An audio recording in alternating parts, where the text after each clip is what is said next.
Your Excellency, the President of the Republic of Ghana, Nana Addo Dankwa Akufo-Addo, the Right Honorable Chief Justice, Enini Yeboah, my Lords, the Learned Honorable Attorney General and Minister responsible for Justice, Godfred Yeboah Dame Esquire, Honorable Ministers of State, Royal Chiefs herein present, distinguished ladies and gentlemen, my learned colleagues, let me once again take this opportunity to express the gratitude of the Bar Council to His Excellency the President, a fully paid up member of the Bar, for the sustained interest he has in the matters affecting the Bar, and also extend our gratitude to His Excellency the Vice President, Dr. Mahmoud Bawumia, who has also worshipped with us in church for the Martyrs' Day celebrations unfailingly since assuming office.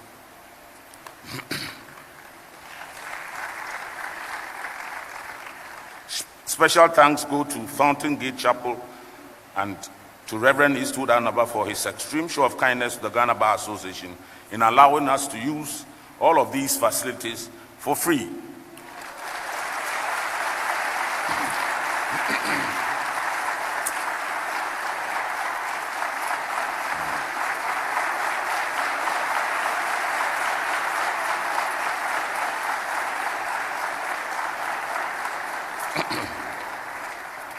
We shall definitely reciprocate this kind gesture. On behalf of myself and the National Executive Committee, I wish to welcome all of us to the 2021-2022 Conference of the Ghana Bar Association in the beautiful city of Bolgatanga, very rich in history and culture. This conference is significant on many grounds. It is the first of its sort post-COVID-19 National Conference of the Bar, following our inability to hold it last year. It is also the last conference that I'm leading to organize as I bow out after this conference, having regard to the full conventional having served the full conventional 3 years term as GBA President. I therefore appear before you today as your President, not only to advise the conference generally on matters of concern to our profession and to our nation as expected at each conference, but also to give an account of my stewardship before I step down as President later this year. The Bar reposed confidence in me by conferring the presidency on me during our annual conference in Koforidua 3 years ago in 2018. Unfortunately, 1 out of the 3 years was taken by the global COVID-19 pandemic. My team, however, made good use of whatever time was left to us, for which I gladly render account before this great assembly today. I have, however, been charged by the Bar Council yesterday to deliver a summarized version of my speech and post the full 18-page speech on the portal to enable us fit into the 2-hour framework. Conference team, with a lot of difficulty and in the face of several criticisms and discouragement to me personally and to our team because of the pandemic, we have put this conference together. The Bar Council has strongly supported us to hold this first hybrid in-person / virtual conference in order to safeguard and protect the health of the members. For the first time in our history, therefore, about 600 members are with us in person today, while a greater number of about 700 persons are joining and participating remotely through the use of technology. We thank you all for choosing to participate in this conference. You are a source of encouragement to us to carry on the affairs of the GBA, even in difficult times. The conference team is being held, ensuring an increase in revenue mobilization through taxation for purposes of accelerated national development, the role of the lawyer, having engaged a person who is better qualified to deal with a theme in the person of Dr. Abdullahi Ali Nachia, a senior lecturer at the University of Ghana School of Law. I will not dare say much about the theme, except to remind us all lawyers that as lawyers, we have a sacred duty towards the society not to neglect our roles in national development. This comes through paying our fair share of taxes and to embark on practices that would aid our clients, and not to embark on practices that will aid our clients in dubious tax evasion and unholy tax avoidance schemes. The issue of endemic corruption, the Learned Attorney General has hinted on that. That is one issue I wish to draw our attention to in our nation. I wish to call on all of us and the nation as a whole that we collectively re-examine our ways of life and the ways of corruption that are endemic. We need to examine bribery, which have not been normalized and accepted, through gift giving, which actively seeks to influence official conduct and to the detriment of the people who by merit deserve the opportunities snatched from them, and from the people who have no monies to compete with such endemic corrupt practices, allowing the institutions of state to work. Connected to the issue of endemic corruption in our society is the whom you know practice in our society. It has become an accepted way of life that persons of power and influence interfere in official functions of public offices and exert undue influence. Such ill conduct balloons into habit and soon into culture, robbing us all and posterity the future we always desire for our nation and our people. Bold judicial decisions. Without citing any specific examples, I wish to state that we have recently seen certain bold decisions coming from our courts, discouraging wrongdoing in our society. We commend the judiciary, but urge them that there is more room for improvement. It is my call to all of us and to the nation to seek and encourage bold judicial decisions, remembering that the courts remain our last bulwark and safeguard for a civil society, democracy, predictability, and certainty of our legal system. It is our collective responsibility to ensure that law is experienced by the broad majority of the citizenry as fair and predictable arbiter of disputes. Seeking and encouraging bold decisions from our courts is therefore a duty that we bear as professionals of law in our society. State insecurity in our society. Recent acts of violent crime and homicide in our nation have raised cries and complaints and heightened a fear of insecurity in our nation. We therefore call on state security agencies to double up efforts in addressing these crimes and to stem them to restore confidence in a secure society. I am happy to announce that the Honorable Minister of National Security himself will be joining us on Wednesday afternoon as we discuss matters affecting the nation, to help us understand and discuss steps being taken by government to make us all safer. State of indiscipline in our society.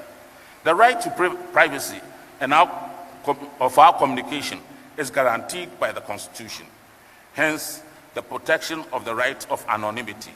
But so is our duty to be responsible in our communication and the legitimate expectation of others that we do not libel or defame them, especially when such persons are public officials who cannot afford the time to abandon their public duties in order to seek redress through lengthy court processes. It is therefore my call on our nation, especially our social media users, to guard against the use of their right of anonymity to make unguarded, unproven allegations against others, especially public officers, through false and unsubstantiated allegations.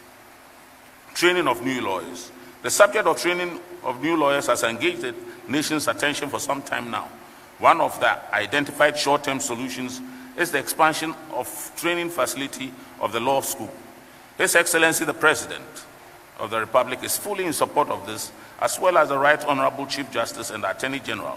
Sword has been cut for its construction and some funding has been secured.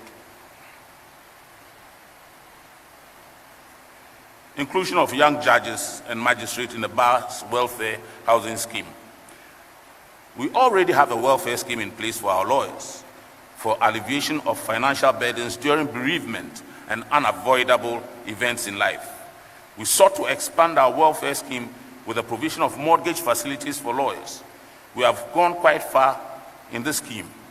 Absa Bank has been engaged in a discussion. Let me announce that in addition to taking care of the housing needs of lawyers, we are including the housing needs of young judges and magistrates.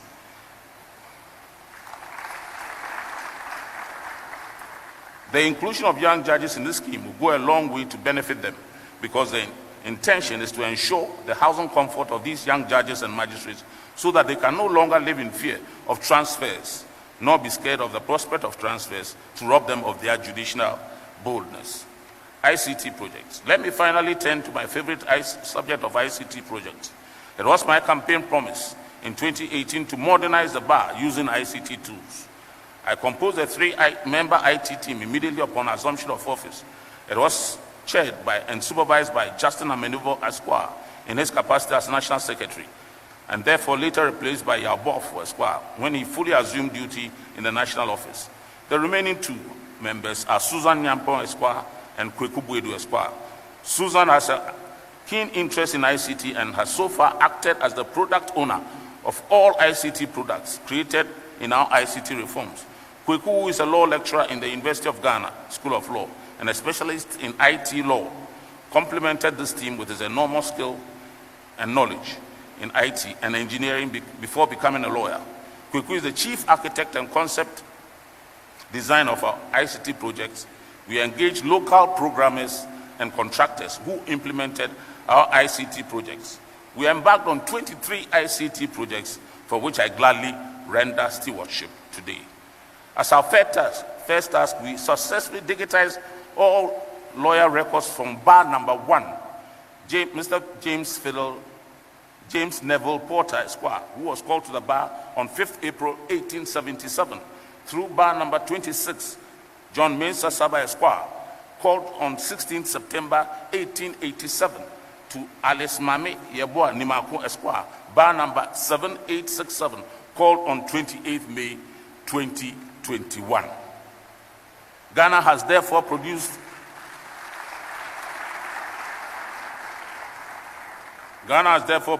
7,867 lawyers from 1877 to May 2021, although we presently have some 4,882 lawyers in some form or other of active practice. E-voting. E-voting is one of the projects achieved in our reforms in 2018 and which we have also delivered on. We have conducted mock e-voting elections with the National Executive Committee, with the Bar Council, 4 times with the generality of all lawyers, and also run a training webinar on the software for all lawyers. The Bar Council has considered the system and granted its approval for our elections. We have already conducted 1 real e-voting session using software to gather votes to amend our constitution last month in August. Assisted by the ICT committee, the Electoral Committee has rapidly adopted e-voting system and supervising its usage. A detailed user and technical training session has been organized for the Electoral Committee, the candidates for this year's elections, their agents and IT specialists, whom some candidates brought to the training to examine and interrogate the back-end operations of the software. We have therefore been thorough in all our preparations for the use of e-voting, and the candidates are aware of it. I'm, however, leaving CLE, my personal pet project, uncompleted. This is primarily as a result of the fact that we had to engage foreign expertise when we ran into difficulties with our local contractor on this project. We have, however, laid all the technology, legal and financial foundation required to complete this project very quickly. I urge my successor to continue with this project, considering its importance to the continued development of lawyers. Pro bono work. As part of my own social responsibility, I sourced for 2 laptops fully loaded with all law reports, statutes, Atkin court forms, encyclopedia of forms and precedents, among others, to support legal aid office in Bolgatanga, which was presented last year. I am currently in the process of procuring materials for the building of a brand new washroom valued at 116,000 Ghana cedis for the legal aid head office in Accra, where averagely some 500 persons go to seek legal assistance every week. I will next turn my attention to the Council for Law Reporting and refurbish their washrooms to enable lawyers work in comfort, all using private donations and personal resources. My parting words, and here I might get a bit emotional, so please bear with me. I will try not to. In my parting words, as I bow out as GBA President, I wish to first say a big thank you to God and to all lawyers for giving me the opportunity to serve you and the nation. I am extremely grateful to His Excellency the President of the Republic of Ghana and to Chief Justices Sofa Akufu and Enini Yeboah, under whom I have served, for the great support for me personally and the bar. I remain eternally grateful to my wife, Commissioner Adwa Abrefa, for her support and constant prayers. I believe she's praying still. I was blessed to have an excellent and supportive Bar Council and National Executive Committee who have helped to make it all possible. My campaign team in 2018 and friends of the campaign stuck with me through the presidency and took up unpaid jobs at great personal sacrifices to ensure that our campaign promises were fulfilled. Only God can reward you for this show of love, loyalty, and commitment. The greatest lesson I have learned as president is for a leader to be humble, listen and continually seek wisdom, and negotiate your way through issues and challenges. I wish us all a great and successful conference. May God continue to guide and bless the Ghana Bar Association, its leadership, all lawyers, and our nation, Ghana. Philippians 4 verse 8. With all humility, may I leave you with my favorite quote from the Bible, where Paul says to the Philippians, "Finally, brethren, whatsoever things are true, whatsoever things are honest, whatsoever things are just, whatsoever things are pure, whatsoever things are lovely, whatsoever things are of good report, if there be any virtue and if there be any praise, think on these things." I thank you for your kind attention.